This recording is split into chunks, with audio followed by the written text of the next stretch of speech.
Hello everyone, it's Amber Love, and today I'm talking about Blackest Night Wonder Woman. This is the first issue of the three-part miniseries. Now, unfortunately, I did not love this book. Fans were really looking forward to Greg Rucka returning to a Wonder Woman title because he's sort of considered the best of our generation for Wonder Woman writers because she really hasn't had a very good volume. I mean, in a really long time. So, Greg Rucka was like the definitive author, and people were very anxious to get him back onto the title. And then here we have him partnered with Nicola, who is coming off a really great run on Secret Six. Fans love her. She built an enormous fan base. Well, this would seem like a perfect formula, like a great couple that would produce a book right up there and equal with Blackest Night Batman or Green Lantern Corps. Unfortunately for me, that was simply not the case. Now, there are points when the interiors look really, really good. However, I felt that it was inconsistent. From panel to panel, page to page, Wonder Woman herself looked like she had a different body type, different muscle tone, different facial structure. So even if you could look at a panel by itself and take it off of the page, it'd be like, yeah, that's a great panel. But then you look at the next page, and that's when you start to see, okay, well, they don't even look like they're the same character except for the very distinctive suit. As far as the story about Maxwell Lord rising an army of dead from Arlington National Cemetery, he came back as a Black Lantern, so if you hadn't read it, these are where spoilers are coming in, folks. Maxwell Lord did come back as a Black Lantern.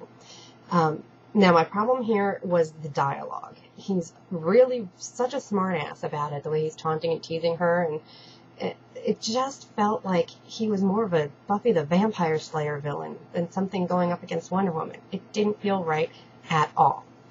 And now we get to the part where Wonder Woman is filled with the violet light of love. This was completely contrived and forced. It didn't feel right at all. Since when is Wonder Woman, only love? I mean, they usually show maybe different experiences and all that brought them to this. This made no sense. Wonder Woman being filled with love. Supposedly she loves all of life.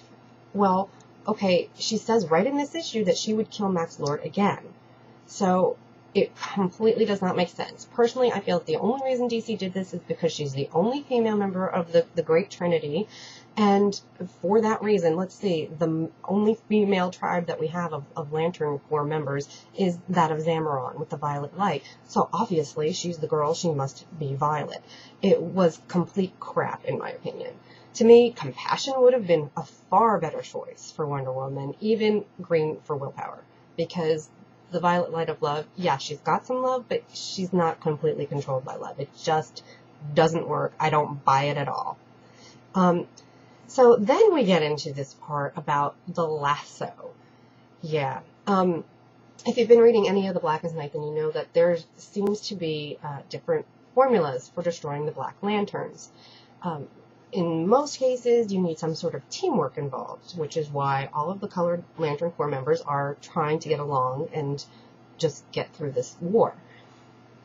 And then we have Wonder Woman come along with her magic lasso, and suddenly, poof, she can make a ring of fire with it and destroy an army of Black Lanterns. Now, Dove wasn't nearby, nothing, it just came out of nowhere. It's like, okay, since when can her lasso even do this? And second of all, why is it powerful enough to destroy an army of Black Lanterns when not even a Green Lantern can do that by itself? It was completely bizarre, and I just don't know where any of that came from. So I really wanted to love it. Oh, here's Keiko. I really wanted to love it. I just couldn't. So, I'm sorry, Greg Rucka fans, but Blackest Night Wonder Woman was just not good enough in my opinion. So be sure to subscribe before you log out, of course, and don't forget to check all those wonderful sites that run my other work. And if, by the way, you want to hear my opinion or see my opinion about